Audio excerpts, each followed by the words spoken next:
Hello guys, welcome back to बोनोमी channel. Basically ये series continue कर रहे हैं। पहला क्वेश्चन इस सीरीज़ का कि आईसीसी वुमेन जो T20 वर्ल्ड कप होने वाला था बांग्लादेश में, उसको शिफ्ट किया गया। कौन सी कंट्री में शिफ्ट किया है? इंपॉर्टेंट है, आएगा एग्जाम में। ये मोस्ट इंपॉर्टेंट क्वेश्चन बन जाता है जब बांग्लादेश में इतनी क्राइसिस चल रही है। उसी बीच में एक न्यूज़ आता है जो कि फॉरेन रिपोर्टर न्यूज़ करती हैं। बेसिकली वो बोलती हैं कि इंडिया के चक्कर में यहाँ पर फ्लड आ गया है। अब पॉइंट ऑफ एग्जामिनेशन जो हमारे लिए इंपॉर्टेंट बन जाता है वो कि कौन से स्टेट और कौन से डैम से पानी निकलने के कारण इंडिया पे ऐसे एलिज किया जा रहा था। ठीक है, ये आपको बताना है। इन विच स्टेट अभी अभी पोलियो को रिपोर्ट किया गया है इंडिया में, ये आपको बताना है। नाम इंपॉर्टेंट है। डीआरडीओ ने एक बेसिकली दुर्गा 2 लॉन्च किया है। एक ये लेज़र वेपन टाइप का है। इसमें इंपॉर्टेंट जो आपके लिए है कि दुर्गा एक एक्रोनियम है, इसका फुल फॉर्म क्या है वो आपको बताना है। 1400 किलो हमने anti cancer drug humanitarian assistance के लिए किसी कंट्री को भेजा है। उस कंट्री का नाम क्या है? ठीक है। इंडिया और मलेशिया जो है कॉम्प्रिहेंसिव स्ट्रेटेजिक पार्टनरशिप में एलिवेट हो चुका है। उसके चक्कर में हमने यूपीआई को भी इंटीग्रेट कर लिया मलेशिया के पेनेट से। इससे पहले यूपीआई को हमने और भी कंट्रीज़ में इंटीग्रेट कर रखा है। उन सब कंट्रीज़ की लिस्ट बनाइए और याद रखिए। ठीक है, सीक्वेंस वाइज। अभी अभी Clooney foundation of justice for justice जो था उसको बैन कर दिया गया किसी कंट्री ने। किस कंट्री ने किया है? रिसेंटली किसी कंट्री की न्यू पीएम का नाम ये है, वो आपको बताना है किस कंट्री की पीएम बनी है। मोदी जी कहीं पर भी जाते हैं तो प्लेस ऑफ द न्यूज़, अगर इंपॉर्टेंट प्लेस होता है तो वो न्यूज़ में आ जाता है। और यहाँ पे जो यूक्रेन में गए हैं, यूक्रेन रशिया वॉर चल रहा है, फिर भी यूक्रेन में गए हैं। और पॉइंट है कि 30 ईयर्स के बाद कोई पीएम और इंडियन पीएम गया है वहाँ पर। फर्स्ट विजिट हुआ है इंडियन पीएम का 30 ईयर्स बाद। तो ये इंपॉर्टेंट है, आपको डेट याद रखना है 23 अगस्त। उसके बाद हम फिर मोदी जी ने रशिया भी जाएंगे और यूएस में भी जा रहे हैं। यूएस में भी गए हैं और रशिया भी गए जाएंगे। तो उन दोनों डेट्स इंपॉर्टेंट है, क्यों गए थे और क्या रीज़न था वो भी बताना है। AIM-174B एक long range air to air missile है। कौन सी कंट्री का, जिसने अभी इंट्रोड्यूस किया है? ठीक है। यूनाइटेड नेशन कमांड एक साउथ कोरिया में कमांड है। इसका 18th मेंबर जो है वो कौन बना अभी रिसेंटली? अग्नि जो मिसाइल है उनके फॉर्मर डायरेक्टर जो कि बहुत इंपॉर्टेंट पर्सन है, उनका अभी निधन हो गया था। उनका नाम आपको बताना है। मोस्ट इंपॉर्टेंट क्वेश्चन एग्जाम में आएगा। न्यू एम्बेसडर, ये भी मोस्ट इंपॉर्टेंट क्वेश्चन है। अभी अभी यूएन में न्यू एम्बेसडर अपॉइंट हुआ इंडिया का, तो उसका नाम आपको बताना है। और इससे पहले कौन थे ये भी आपको बताना है। इंडियन ओशन में कुछ अंडर वाटर स्ट्रक्चर्स हैं, उसका इंडियन गवर्नमेंट ने नाम चेंज किया है। अभी कुछ नाम रखा है, चेंज नहीं किया, रखा है। वो क्या क्या नाम रखा है और कितने ऐसे स्ट्रक्चर्स का नाम रखा है वो आपको बताना है। ठीक है। JNK में इलेक्शंस अनाउंस हो गए थे, इलेक्शन हो रहे हैं अभी। तो अगर टुडे एज फॉर टुडे देखेंगे तो इलेक्शन हो भी चुके हैं, रिजल्ट आने वाले होंगे।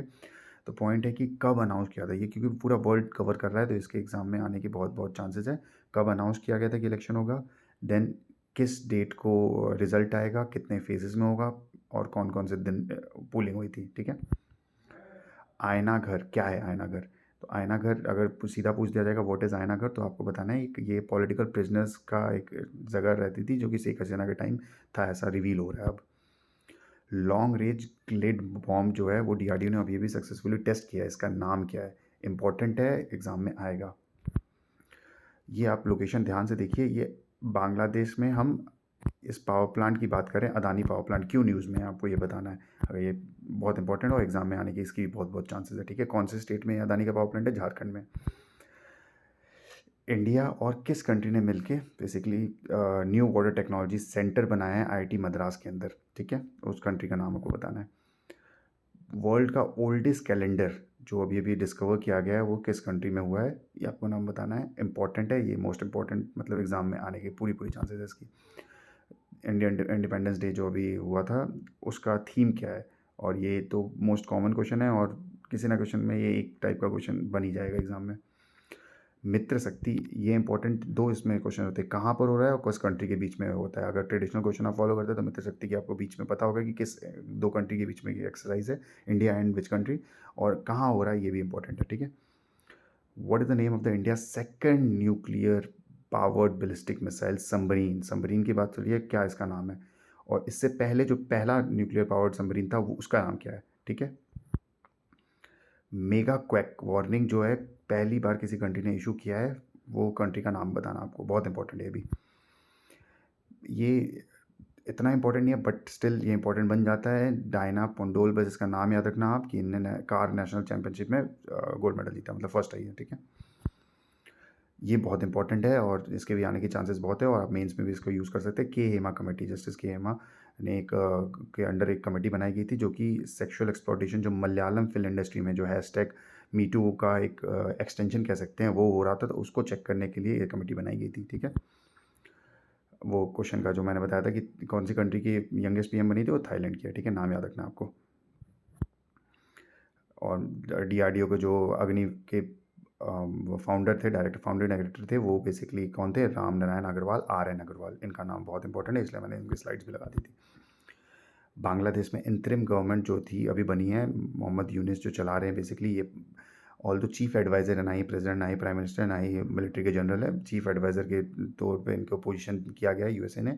बट पॉइंट है कि इनके पास सारे पोर्टफोलियोज है। इनने अभी भी अनाउंस किया कि 15 अगस्त को जो पब्लिक हॉलीडे होती थी वो बेसिकली कॉमेमोरेट करी जाती थी शेख मुजीबुर रहमान, जो कि इनके फाउंडिंग फादर थे बांग्लादेश के, उनको रिस्पेक्ट के लिए, क्योंकि उस दिन उनका एसिनेशन हुआ था।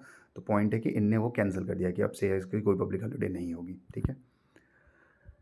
न्यूज़ीलैंड की वुमेन्स रग्बी टीम सेलिब्रेट कर रही है। ये बहुत ज़्यादा न्यूज़ में आ गया था, तो मुझे लगा इंपॉर्टेंट है क्योंकि बैक टू बैक इनने गोल्ड मेडल लिया है। तो आपसे से पूछा जा सकता है कि हक्का डांस किस चीज़ से रिलेटेड है? न्यूज़ीलैंड की वुमेन टीम कौन सा मेडल लेके आई, कौन से फील्ड में लेके आई, ठीक है? Which country receive 9 tons of medical supplies from India to support its health crisis? ये करंट न्यूज़ है, इसलिए इंपॉर्टेंट है, ठीक है? हमास का पॉलिटिकल लीडर इस्माइल हैनिया को मार दिया गया था ईरान के अंदर। हमास के मार दिया गया है, फिर हिज़्बुल्लाह को के लीडर जो टॉप लीडर है उनको मारा गया है। ईरान के प्रेसिडेंट की डेथ हो गई थी, नए प्रेसिडेंट बने हैं। ईरान और अभी इज़राइल में न्यू वॉर जो चल रहा है, इन सब ये पूरा एक पॉलिटिकल एक ही सिनेरियो है, होलिस्टिक वे में देखिए। और नाम बस याद रखिए, ठीक है? इनके लीडर्स का नाम, जो जो टॉप लीडर्स हैं जिनकी डेथ हुई है, ठीक है? और ऑपरेशंस, पॉइंट ये है कि ईरान ने कौन सा ऑपरेशन इसराइल पे किया है, इसराइल ने कौन सा ऑपरेशन लेबनान में किया था, इसराइल ने कौन सा ऑपरेशन आपका हमास में किया था। ये सारी चीज़ें इंपॉर्टेंट है और एक साथ इसका फैक्ट सेट बना के रखिए आप। ईरान के जो नए प्रेसिडेंट बने थे मसूद, ठीक है? नाम याद रखना। अभिनव बिंद्रा को Olympic order for distinguished contribution मिला है। ये किस फील्ड में इनको मिला था और कब इनको मेडल मिला, मतलब ओलंपिक में कब इनको मेडल मिला था, ये आप बताइए। कौन से ईयर में मिला था और कहाँ पर मिला था? और अभी अभी इनको ओलंपिक एसोसिएशन ने इनको डिस्टिंग्विश्ड कंट्रीब्यूशन के लिए एक अवार्ड दिया है, ठीक है? नीरज चोपड़ा पे सबकी नज़र थी कि नीरज चोपड़ा लाएंगे गोल्ड, बट अनफॉर्चुनेटली एक मिस हो गया और ये सिल्वर मेडल लेके आए। लेकिन गोल्ड मेडल जो लाया उनका नाम याद रखना है, असीद नदीम। कितने पॉइंट फेंके थे इनने, कितना दूर फेंका था? 92.97 meters on in a second throw. और पॉइंट है कि फिर नीरज चोपड़ा ने कितने डिस्टेंस पे फेंका था, उसका भी ना डिस्टेंस याद रखना चाहिए आपको, इंपॉर्टेंट है। यूरो कप यूरोप में बहुत इंपॉर्टेंट, मोस्ट इंपॉर्टेंट मैं कह सकता हूँ यूरोप में आप फीफा देखा जाने वाला कुछ है और जो लोग सेलिब्रेट करते हैं। तो यूरो कप 2024 टाइटल किसने जीता था? बोत्सवाना के लेस्ली टोबोगो ने 200 मीटर का ओलंपिक रेस में जीता है और ये पहला इनका गोल्ड था। मुझे थोड़ा इंपॉर्टेंट लगा इसलिए मैंने ये स्लाइड डाला है। ऑल दो सारे मेडलिस्ट का नाम हम याद नहीं रख सकते, बट जो जो न्यूज़ में ज़्यादा वायरल हो रहा था उनका नाम याद रखना ज़रूरी है, ठीक है? बोत्सवाना के थे लेस्ली, 200 मीटर में। फिर हॉकी टीम ने दोबारा इस बार कंसेक्यूटिव टर्म में ओलंपिक्स में मेडल लेके आई हैं, ब्रॉन्ज मेडल इस बार लाई हैं। मेंस और वुमेन्स में पिछली बार क्या था और इस बार क्या क्या स्टेटस है, ये आपको बताना है। मोदी जी ने भी कॉन्ग्रेचुलेट किया है, तो ये चांसेस हैं इनके आने के। हॉकी टीम का कैप्टन कौन है, ठीक है? गोलकीपर कौन है? लीजन प्लेयर नोविक डिजोविक ने अभी गोल्ड मेडल, पहला इनका गोल्ड मेडल है इनकी एज ऑफ 36 ईयर्स में, वो मिला है इनको। पॉइंट है कि अब ये कौन सा ऑस्ट्रेलिया और इनके कितने ग्रैंड स्लैम्स इनके नाम पे है, ये भी आपको बताना है, इंपॉर्टेंट है, ठीक है? और कौन सी कंट्री से भी है नोविक डिजोविक।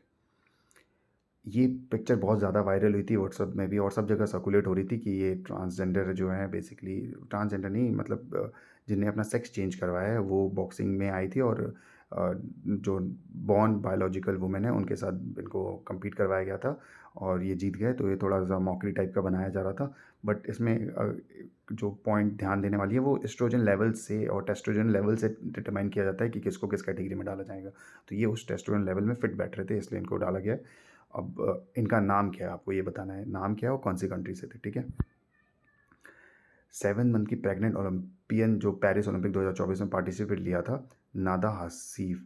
ये इंपॉर्टेंट नाम है कि इजिप्ट की फेंसर थी नादा हाफिज़। अब पॉइंट है कि हमारी यहाँ पे भी फेंसर थी एक, जो पिछले ओलंपिक्स में पार्टिसिपेट ली थी। इसमें क्या स्टेटस था उनका और पिछले ओलंपिक में जो पार्टिसिपेट की थी उनका नाम क्या है?